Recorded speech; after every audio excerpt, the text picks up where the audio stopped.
sou Jeane e venho através desse vídeo gravar uma aula da disciplina de Geometria MA13 do Profimato, que tem como professor Dr. Fabrício Oliveira.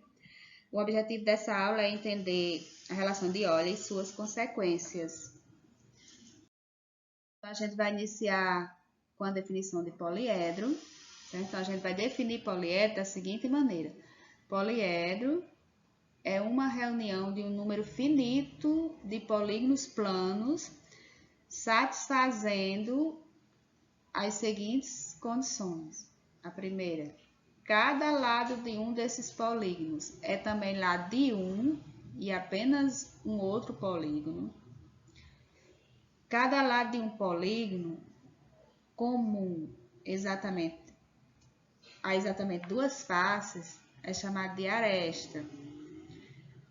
A aresta do poliedro, né? Então, a aresta é a interseção entre duas faces.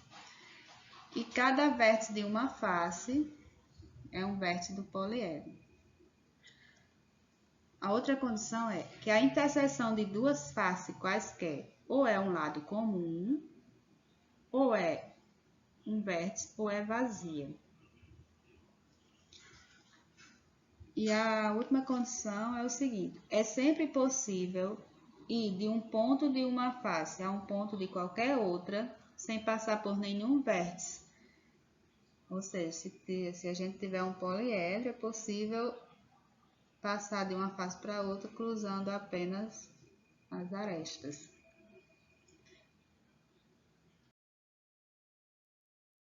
Então, aí foi a definição de poliedro. Agora a gente vai falar um pouquinho sobre os poliedros convexos. Todo poliedro limita uma região do espaço chamada de interior desse poliedro. Um poliedro é convexo quando qualquer reta que não é paralela a nenhuma de suas faces, o corte tem no máximo 2 pontos. Ou seja, tem que ser uma reta secante, né? Então,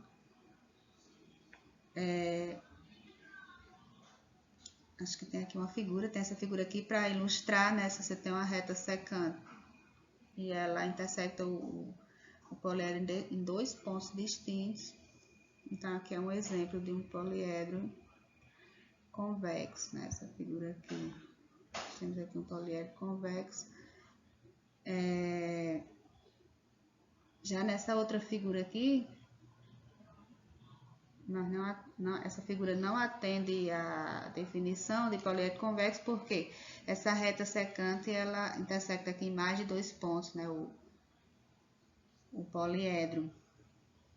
Também a gente pode ver isso aqui, ó. Podemos perceber que um poliedro é convexo quando o plano que contém uma face deixa todo o poliedro em um dos semi-espaços determinado por tal plano.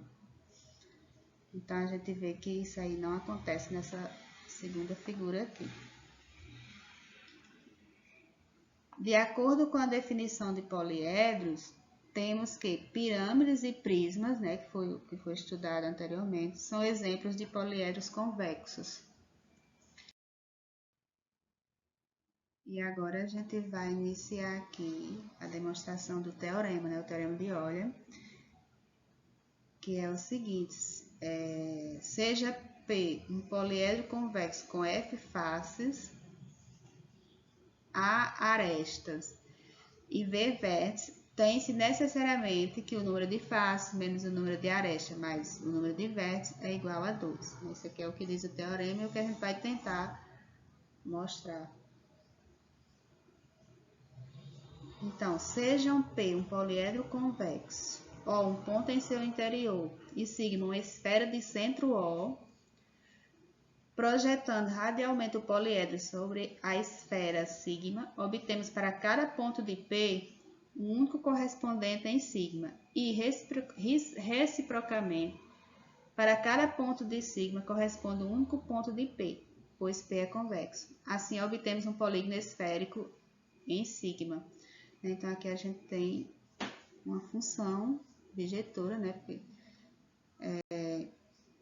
Cada ponto de P tem um correspondente na esfera e a recíproca também vale.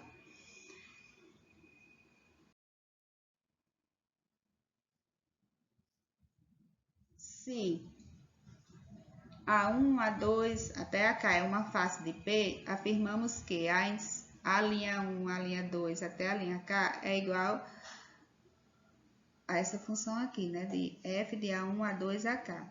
Isso aqui é um polígono esférico em sigma. Então, eu até coloquei essa figura aqui, tentando ilustrar, né, o que tem lá no livro. Tentando ilustrar também o efeito dessa função. Por outro lado, se alfa é o plano que passa por O, pelo ponto O, e é paralelo ao plano da face A1, A2, AK, então a linha 1, a linha 2, a linha K está contido no hemisfério de sigma, contido no mesmo semiespaço que a face, né? A1, A2, AK em relação a alfa, que é o plano. Então, aqui nós temos essa figura ilustrando o que nós temos na função, né? Cada ponto dessa face é um ponto projetado aqui na esfera, e cada ponto da esfera é um ponto, né, a recíproca, né, verdadeira. Sendo θi o ângulo interno de A1, a linha 1, a linha 2, a linha K, né, que é a face que está projetada. Em a linha I, segue do corolário 4 que a área dessa face que está projetada, né, de acordo com esse corolário aqui, é igual ao somatório dos ângulos internos, menos K menos 2 vezes π vezes R ao quadrado, onde R é o raio de sigma, né? Então, vale essa igualdade aqui para calcular a área dessa face aqui projetada, e é a partir daí que a gente vai iniciar a demonstração. Agora, somemos ambos os membros da igualdade acima sobre todos os polígonos esféricos obtidos a partir das faces de P. Então, vamos ver aqui. Pronto, para a soma dos primeiros membros, por FC bijeção, garanto que os polígonos esféricos, a linha 1, a linha 2 até a linha K, particionam a esfera sigma, onde a soma de suas áreas é igual à área S de sigma. Ou seja,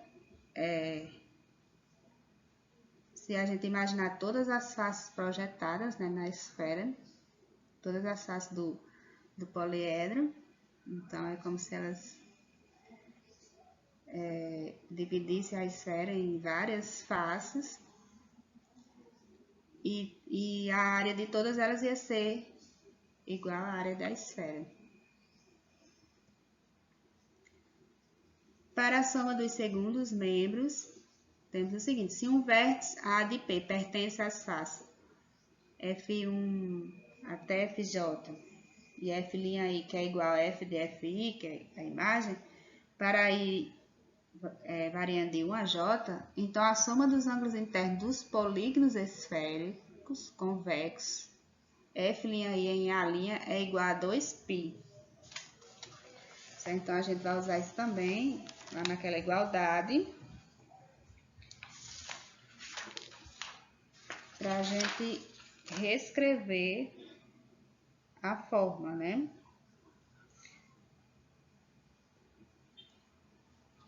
E também esse itemzinho aqui, ó. Por outro lado, se F índice K com K maior que 3 é o número de faces de P com K vértice, então F é igual à soma de todas as faces, né, do poliedro. Portanto, a igualdade anterior, né, que a gente viu, nós podemos escrevê-la da seguinte maneira. Aqui no primeiro membro, eu coloquei a fórmula da área da esfera, porque aqui no primeiro membro nós vamos ter a soma da área de todos os polígonos esféricos que estão projetados na esfera. Então, corresponde à área dela. Esse 2π vezes V é o somatório de todos os ângulos internos. 2π, na verdade, é a soma dos ângulos internos. E a gente multiplica por V porque a gente temos V vértices, né? A quantidade de vértices. E essa outra parte,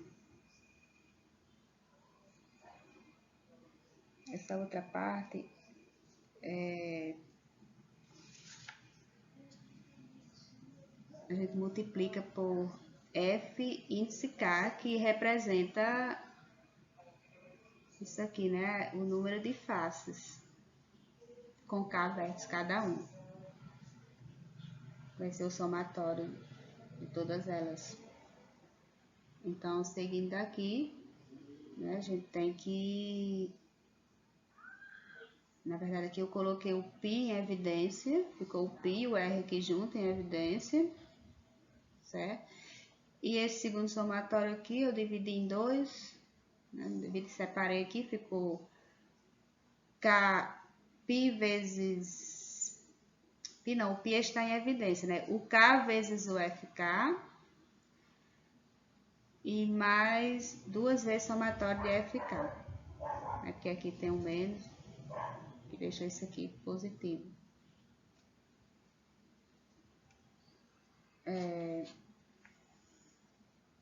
Continuando, a gente fez aqui umas substituições. Esse somatório aqui, K de FK, ele representa o número de arestas do poliedro.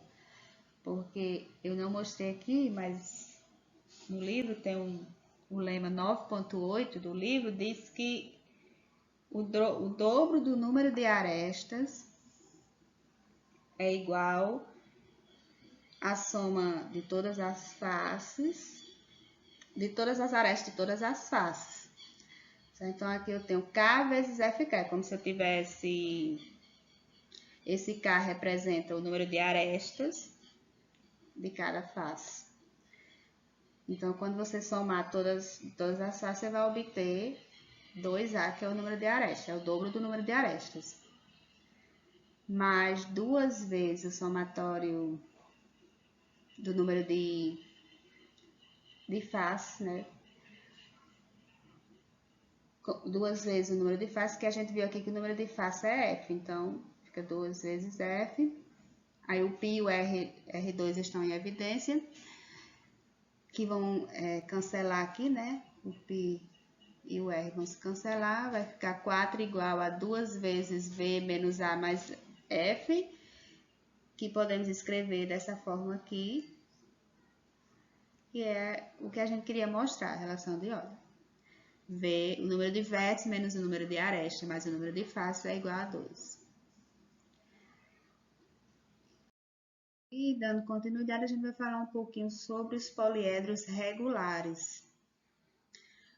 A definição é: um poliedro convexo é regular se as duas condições a seguir forem satisfeitas. Todas as suas faces forem polígonos regulares com o mesmo número de arestas e em cada um de seus vértices incidir o mesmo número de arestas. Ou seja, concorre o mesmo número de arestas em cada vértice, né? No estudo de poliedros convexos, um fato interessante pode ser ressaltado. É a existência de apenas 5 poliedros convexos regulares, que são conhecidos como os poliedros de Platão. Eu trouxe aqui alguns, aliás, todos, né, para a gente visualizar. O primeiro eu coloquei aqui o tetraedro, que possui 4 faces em forma de triângulos equiláteros. Então, ele tem 4 faces, todas são polígonos regulares, todas têm o mesmo número de arestas, né? Cada uma tem 3 arestas, e em cada vértice concorrem 3 arestas, o mesmo número de arestas em cada um. Então, aí nós temos um exemplo, né, o tetraedro. Na sequência, a gente tem o hexaedro, que também é chamado de cubo. Ele possui 6 faces, todas quadradas. Cada face tem 4 arestas. Cada vértice concorre em 3 arestas, né? Então, mostrando que ele segue a definição. Depois, a gente trouxe aqui o octaedro e o icosaedro. Eles possuem, respectivamente, 8 e 20 faces em forma de triângulos equiláteros. Também as faces são triangulares. O octaedro tem 8 faces e o icosaedro 20, todos triângulos equiláteros. E o dodecaedro, que possui 12 faces em forma de pentágonos regulares. Todas as faces têm 5 arestas, né? Cada vértice concorre em 3 arestas. Todos eles obedecem à relação de Euler. Seria bom demonstrar, né? Mas eu não vou fazer isso. Mas com o teorema que a gente acabou de ver, esse teorema demonstra a existência de apenas 5 poliedros regulares. E, pessoal, é isso.